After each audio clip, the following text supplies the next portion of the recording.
You have to really think about what are the priorities, and you can't have it all at the same time.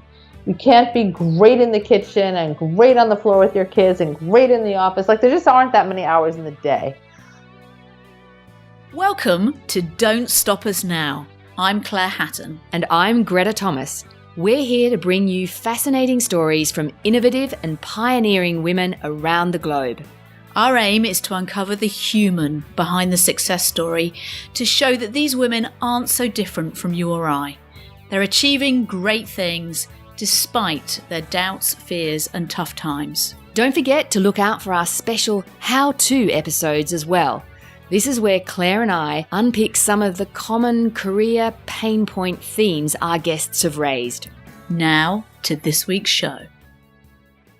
Our guest today is something of a legend in Silicon Valley, and what's more, she literally coined the term social media. Tina Sharkey is a true web pioneer and serial entrepreneur. And yes, she did indeed come up with the phrase social media back in the 90s and even registered the domain names. Tina has been named one of the most influential women in technology several times by Fast Company. She's CEO and co-founder of the disruptive startup Brandless, recently named Startup of the Year by Ad Age. You'll hear today why it's called Brandless and how it's aiming to radically change the way we buy essential groceries and other products. Tina's background includes co-founding iVillage, one of the 90s most successful websites. She was chairman and global president of BabyCenter, the parenting online community with more than 100 million visitors in 22 countries.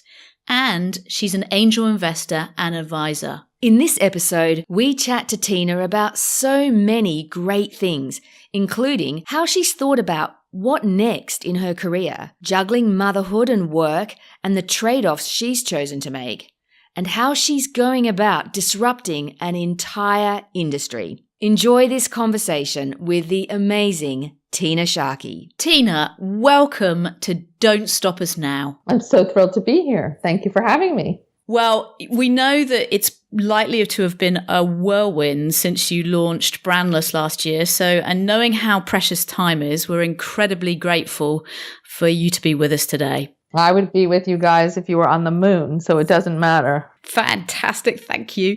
So we know a lot about you, but listeners probably don't.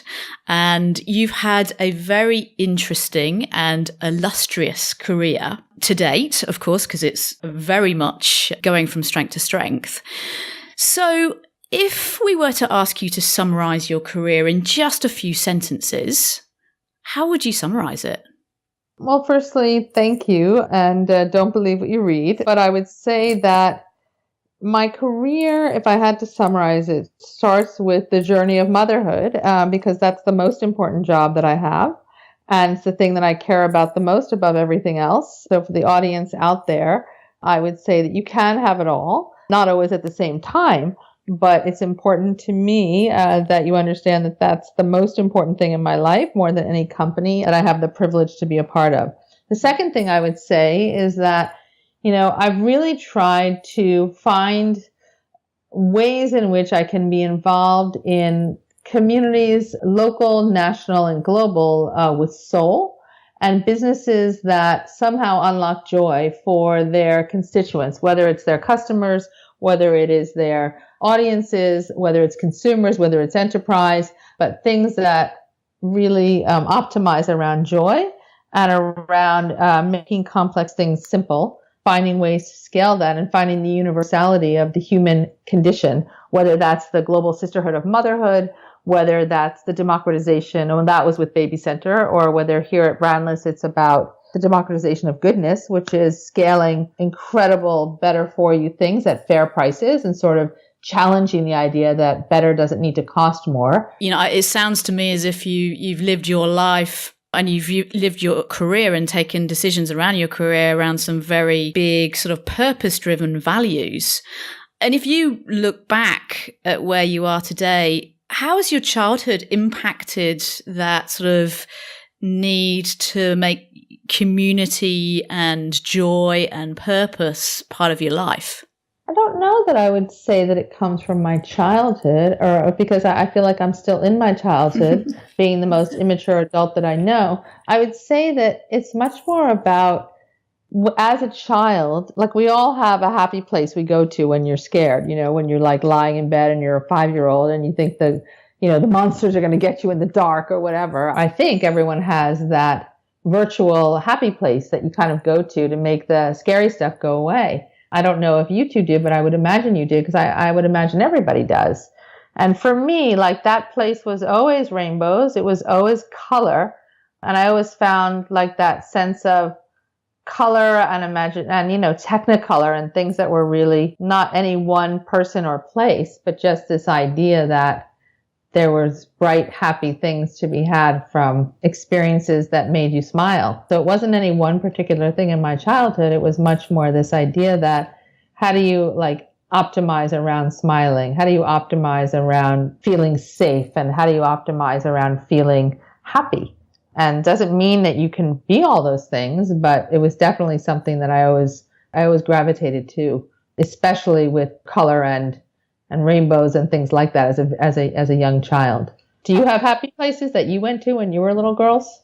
Yeah, no, for sure. What that makes me think of is my happy place now, which is the water, that my safe place. But as a kid, I'm just trying to think. I don't think I did, but I loved ballet as a child, and I suspect my happy place was a feeling. It was a feeling rather than a place. It was turning on music and, choreographing and improvising in my bedroom to music that moved me. Actually, now you say it, my happy place was with my horse. I was very, very lucky at a young age to have a horse. That was my safe place, being with my horse and that connection that I had with my horse. It's a wonderful thing to go back to, actually, to really think about, isn't it? Yeah, definitely. And so, Tina, when you were thinking about joining companies or starting companies, were those questions of how do I make people safe? How do I bring joy? How do I bring happiness? How do I get people to smile? Are they instrumental in the sort of questions you ask yourself before leaping?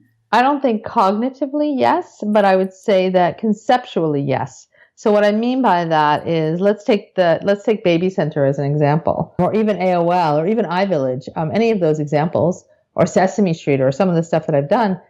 In BabyCenter, initially that felt like a very small thing because I was coming from managing and overseeing all of AOL's networks and our communities and our platforms around messaging and things like that, like AIM and other things.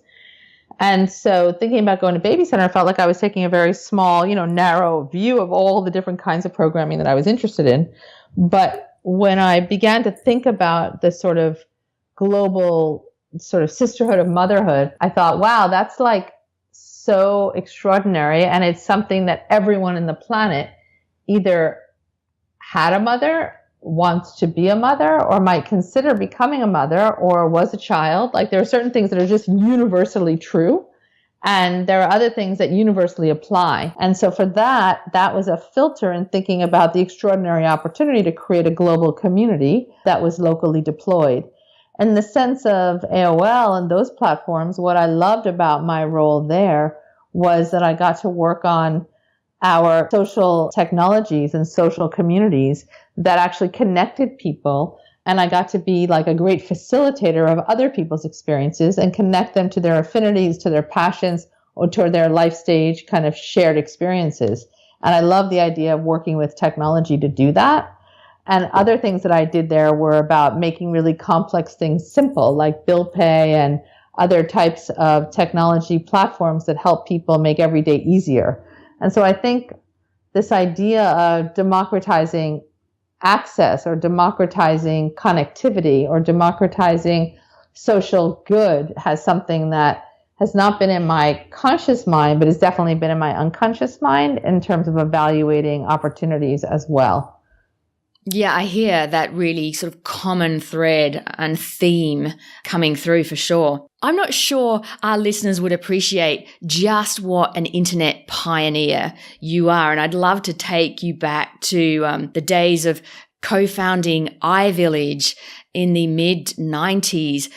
What was it like and how did that come about? Well, it was extraordinary and it was also very lonely. I don't mean iVillage was lonely. I mean that, today to say that you're working in digital or you're working on the, web-enabled platforms or you're working on e-commerce or or you're working on AI or machine learning or any of those things, none of those are lonely, meaning that the whole universe knows what that means and you're moving towards those platforms and everyone is moving towards those types of businesses. But at the time that we launched iVillage, and that was in New York, the magazine industry was, having its renaissance, not its renaissance, it was probably in its heyday. And multimedia was the way people talked about digital technology, and they largely meant DVDs and CD-ROMs. I just think it was a time when we were talking about web solutions where people didn't really understand that. And AOL and some of the other services were private services that were software that was loaded on your computer. The open architecture of the open web and even HTML for that point, Netscape hadn't gone public yet, so web browsing was a new concept. Those were the days of like InfoSeek and other major web search engines. The beginning of the days of the portal, Lycos and Yahoo and InfoSeek and others. And then AOL and Prodigy and CompuServe were still private services, although they were in the sort of the tail end of being private software services and they were sort of rolling each other up. So I think that it was lonely because people didn't really understand, especially people in the media business, didn't really understand what these types of media platforms were. And that was how I came to coin social media, was that I was trying to describe to potential advertising partners, well, we have there's informational media like news, and then there's entertainment media like movies and things like that, and music. And then there is transactional media like eBay and other things, of trading platforms like that. Then there's this new thing called social media, which is that it's a platform where other people are making the content and the conversations, and you get to participate by being in the environment of that content and conversation, but you're not making the content, which was an entirely new idea.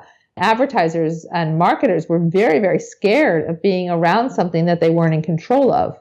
And so it was lonely, and it was an uphill battle in the beginning because people just didn't understand it. How did you land on that insight at iVillage of, hang on, there's a whole new way of interacting with consumers and having consumers actually interact with each other, which was the revelation that was the new part of social media. How did that happen? At the time, AOL was a private service, and the most activity that was on AOL were the chat rooms and the message boards. And so that's where, 99% of the time was spent of people connecting to other people. And so by launching the early channels of iVillage on the AOL proprietary platform, we were able to launch chat rooms and message boards as part of the overall iVillage experience. And that was where we knew the traffic was going to be, and actually is where the traffic was. And so we were saying, look, we're going to launch the largest community for women online. And we're going to have service media like recipes and information. We're going to have transactional media like commerce and shopping. We're going to have educational media or informational media like news and things like that. And we're going to have entertainment media where we'll write about, the latest films or books or whatever. But there's this other thing, which is where all the time is spent, and it's called social media. And that was how it came. It was like in the framework of trying to describe the other media. That's where it all evolved from. I'm intrigued because I think after iVillage, which you co-founded, you then went on to do multiple very, very interesting CEO roles, president roles, advisor roles, but they were all working for somebody else, as far as I understand, until Brandless. What led to that? I didn't think of it that way because, like you said, what made me start things? It was never about who's the leader, or it was more about the idea and did the idea need to happen. It wasn't about what's my role in the idea. I always want to be of service to something. But I would say that Brandless per se, my co-founder, who's actually a fellow Aussie living in Melbourne, Ido Leffler, is an extraordinary person who I knew before we co-founded the company together. And he was somebody that I had sort of had co-founder remorse on. What I mean by that is I said to him, how is it that we've never started anything together? Like, you're extraordinary. And we had such similar and complementary views on things that I said, at some point, and we both said we have to do something together. The idea for Brandless was born from our collaboration and us saying, in spite of the fact that we had other things going on in our life, other business commitments, personal commitments, etc., that we just started meeting and chatting about, if we were to start something, what would it look like and what problems were we trying to solve for? And so that's kind of how Brandless came to be. Fascinating. And yes, big admirer of Ido and Yes To, his Yes To brand and the like. Before we talk a little bit more about Brandless, how would you summarize what Brandless is to our listeners who aren't based in America? Brandless is a community. It's a community and a company that was built for profit and for purpose on the assumption that better doesn't need to cost more and everybody deserves better. And we're trying to do better everything for everyone, starting with the things you reach for every day and using a better for you filter. So non-GMO food or organics, vegan, gluten-free, clean beauty, EPA Safer Choice certified, cleaning products, and so on. Everything that we sell at Brandless, we co-create with our community and our manufacturing partners. And everything that we sell at Brandless, you can only get at brandless.com. And everything that we sell at Brandless is $3 American. And that has been a real shock to the market because Brandless is disrupting not only the consumer packaged goods, or as we say, the CPG industry, but it's also disrupting the better industry in that we are sort of democratizing access to things that heretofore have cost a lot more and trying to invite more people to the better party by making the price and entry point much more affordable. The way that we're able to do that is that we are eliminating all the middlemen. And we've dubbed that the brand tax, but it's not about brands specifically or marketing specifically. It's just about the inefficiencies of the way the system was built and how goods have heretofore been created, distributed, sold, and delivered into your home, your pantry, your cabinet, your table. We are working directly with manufacturers, creating extraordinary, better for you Brandless products. And then they're going into our distribution center and we're shipping it to the 48 US states without going into anybody else's retail environments or paying the inefficiency of the markups, et cetera, et cetera. Can totally see how that can just strip cost out of the supply chain there for sure.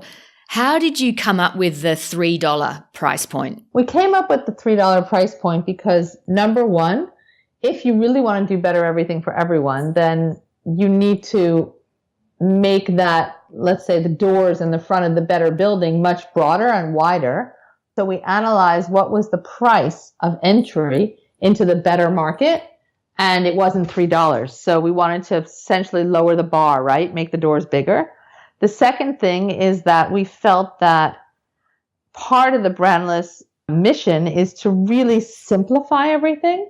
And so you'll see in our packaging that, we use a very simple white box that has products can speak for themselves. So the product is named exactly what it is. Applesauce is applesauce.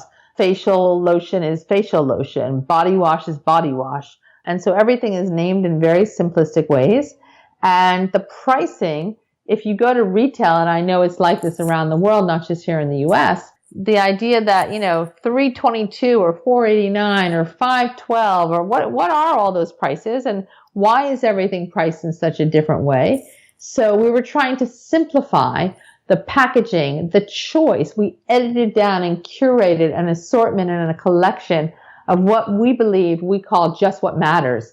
So what are the most amazing things that people are looking for? And how do we fight against the paradox of choice and the overproliferation and consumption of products and SKUs, which stands for stock keeping units? And how do we create something so simple that actually it's relaxing to shop there and that people are not confused by the paradox of choice? You don't need 48 feet of salad dressing to find a salad dressing that you're looking for. This is the first time I think that the work you've been doing really enters the tangible realm from a digital business that might be selling communities and information to here having supply chain and delivery, all the complexity that comes with logistics and the like. How did you think about, were you up for this gargantuan challenge? Because it's a massive business sort of model, isn't it? Yeah, I would say that a couple of things. Number one, by partnering and co-founding the company with Ido, I felt that in Ido I had not only a great sort of business soulmate, but also somebody who truly understood the manufacturing piece of it. And then we set out to do what the very best entrepreneurs in the world do and have in common, which is recruit the greatest team in the world. And so our very first hire is a woman by the name of Rachel Vegas, and she hails from 15 years of working at Target, which is, don't think you have a Target in Australia or necessarily in many countries around the world, but it's one of the largest mass retailers here. And Rachel, in her 15-year tour of duty there, she built their non-perishable grocery business. And in fact, she was one of the youngest women in America to actually be a general manager of a supermarket in her 20s. So starting with Rachel and putting the products together and the assortment together and building the buying and the inventory and the assortment team, taking my expertise from what I would say building digital products with the UI and UX, user interface and user experiences, and applying that to labels and systems. And then also borrowing from my experience of building community and applying community to a consumer packaged goods company that was bigger than anything we had actually. No CPG company had, one, applied a digital navigation to their physical packages, and number two, hadn't really had the ethos of building a community alongside what they were doing. But at Brandless, we were very committed to putting people first and fusing the concept of value, meaning price and affordability, and values. Hey, I don't believe in animal testing, or I don't think trees should be cut down for paper goods, or I don't think food should be genetically modified, or any of those things. Together, we could actually create a community of people that had a shared set of values. So coming back to you and your personal experience of building something new, which you've done a number of times, do you have moments of self-doubt as you're going through this? No. Yes. Yes and no and yes. I think that, I'm not doing this alone. I'm doing this with an extraordinary group of people, and I have so much trust in the team. Everyone's going to make mistakes along the way, but the most important thing is to sort of keep it real, acknowledge the mistakes, acknowledge the accomplishments, celebrate the wins, but keep our heads down and keep going and keep executing. The most important thing you can be in a sort of hyper-growth environment like this is present, is transparent, and is connected to the people that you're serving and the people that you're doing it along with. And I have so much faith and trust in the team that we're building this with. And I think the feeling is probably mutual, that I don't feel like I'm doing this alone. And so I don't really worry about that self-doubt, because there is no self in it. Right? It's totally about the journey with the people that we're building it with. And so if you had some advice for a woman who was sort of thinking that they wanted to take that big leap, into doing something entrepreneurial, or even, a bigger job, but they've got this balancing act that they've got to manage with a family and perhaps other responsibilities, what would your advice be? A couple of things. The first thing I would say is really drop the inner critic and don't sweat the small stuff, because nobody is perfect and nothing is perfect. If you're going to judge yourself by a standard that's not achievable, you might as well not even start or try. That's number one. Don't believe what you see on Instagram or Facebook or any of that. That's all edited and curated for audiences to see, but we all know that that's not how people really live. And so just, take a reality check. That's the first thing. The second thing I would say is that life is about a series of partnerships. And so whether that's a partnership at home, whether that's a partnership at work, or whether that's a partnership with somebody that you have a long-term relationship with, so for example, if you have a spouse or partner really being upfront around setting expectations for what role they can or will play in the running of your family, the running of your household, the raising of your children, whatever that looks like, and getting clear on what the expectations are. And if you can't get that from that partner or you don't have that partner, then figuring out how you can resource to focus on the things that really matter and don't focus on the things that really don't matter. I always found when my children were young that I was privileged enough to be able to have, a nanny helping, but I was very focused on having the help for things that were not about time spent with my children. So doing the laundry, cleaning the house, cooking, or food shopping, those were things that whilst I am perfectly capable of doing those things, they didn't necessarily add up to more time with my children. And so was I not the perfect domestic partner, where was my food not exactly how it could have or would have been if I cooked it myself? Maybe. But, when my kids were young, when I came home, I wanted to be on the floor with them, rolling a ball or building with blocks or, playing hide and go seek or whatever it was. And so that might have meant that I didn't cook dinner, or that might have meant that I didn't fold laundry at that time. Now, was that a perfect solution? Were my shirts always perfectly pressed, or was everything in order? Probably not. But did it really matter? Probably not. The things that really matter and the memories that mattered were the time that I spent on the floor with them and the time that I spent really connected to them. So I think that you have to really think about what are the priorities, and you can't have it all at the same time. You can't be great in the kitchen and great on the floor with your kids and great in the office. There just aren't that many hours in the day. And so if I had to reduce that to a thought, I would say, don't sweat the small stuff, because it just doesn't matter in the end. And the stuff that does matter is the time that you're spending connected and focused. I'd love to turn, Tina, now to just exploring being a woman and a co-founder and an entrepreneur and CEO. What challenges, if any, for example, perhaps it might have been in looking for investors for Brandless, do you think you may have encountered because you were a woman? To be totally honest, and I feel very privileged to be able to say this, not a single one. It could be my experience and my network and the people that, this isn't my first rodeo. And so I was very fortunate to have, deep relationships with a few extraordinary investors before I asked them to fund my company.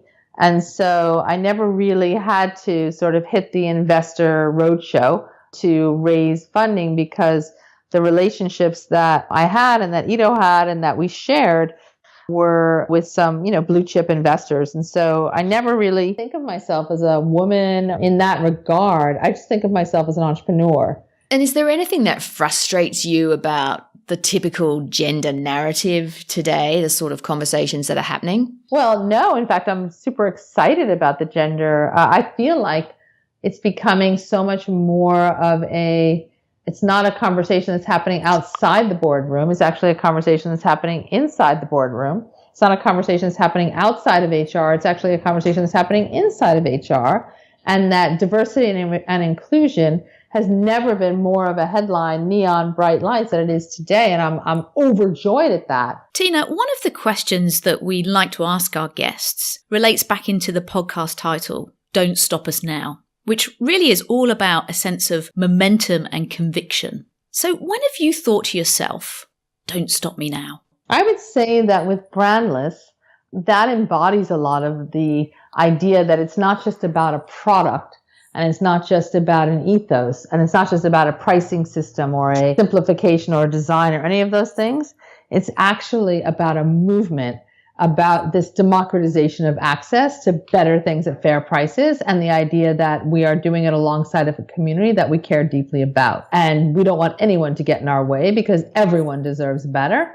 Why not create a company that is for profit and for purpose, and unabashedly demand that, actually? Tina, wrapping up, thank you so much for your time. Have you any last words where they can find you or Brandless? What I would say is, first and foremost, it's so extraordinary to be able to be having this conversation with both of you, because you're two women that I really admire, and kudos to you for creating this programming for everyone. Check out brandless.com on Facebook, on Instagram.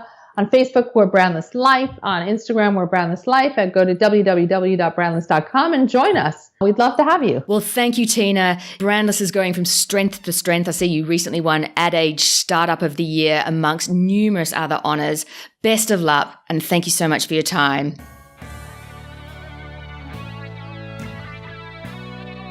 Thanks for listening.